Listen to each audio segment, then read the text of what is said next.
एक बार की बात है, बादशाह अकबर अपने दरबार में सभी दरबारियों के प्रति उनके सच्चे प्रेम और वफादारी की परीक्षा लेना चाहते थे। उन्हें विशेष रूप से बीरबल पर गर्व था, लेकिन वे जानना चाहते थे कि बीरबल उनके लिए किस हद तक जा सकता है। एक दिन अकबर ने बीरबल को अपने बगीचे में बुलाया। जब बीरबल वहां पहुंचे तो उन्होंने देखा कि अकबर के चेहरे पर उदासी थी और उनकी आंखों में आंसू थे। बीरबल ने चिंतित होकर पूछा, जहांपनाह, क्या हुआ? आप इतने दुखी क्यों हैं? अकबर ने गंभीर स्वर में कहा, बीरबल, मैंने एक सपना देखा है जिसमें मुझे मेरे धर्मगुरु ने बताया कि अगर मैं अपने सबसे करीबी मित्र का बलिदान देता हूं तो मुझे अपार शक्तियां प्राप्त होंगी और हमारा राज्य अजेय हो जाएगा। बीरबल ने कुछ पल के लिए सोचा और फिर बोले, जहांपनाह, अगर मेरे बलिदान से आपके जीवन में और राज्य में खुशहाली आती है तो मैं इसके लिए तैयार हूं। अकबर ने बीरबल के इस जवाब को सुनकर चौंक कर कहा, क्या तुम सच में अपने प्राण त्यागने के लिए तैयार हो?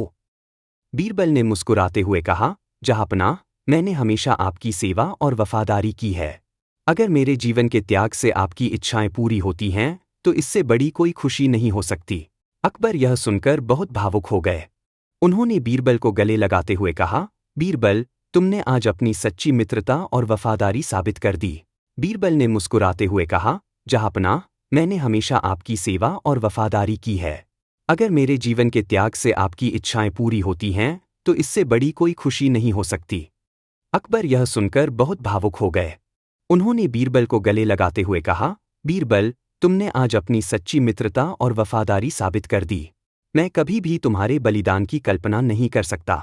यह परीक्षा केवल यह जानने के लिए थी कि तुम मेरे लिए क्या सोचते हो।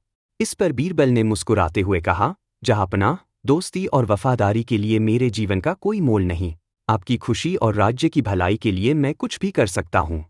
अकबर ने बीरबल के समर्पण और वफादारी को सराहा और कहा, तुम्हारे जैसा सच्चा दोस्त पाकर मैं खुद को धन्य मानता हूँ।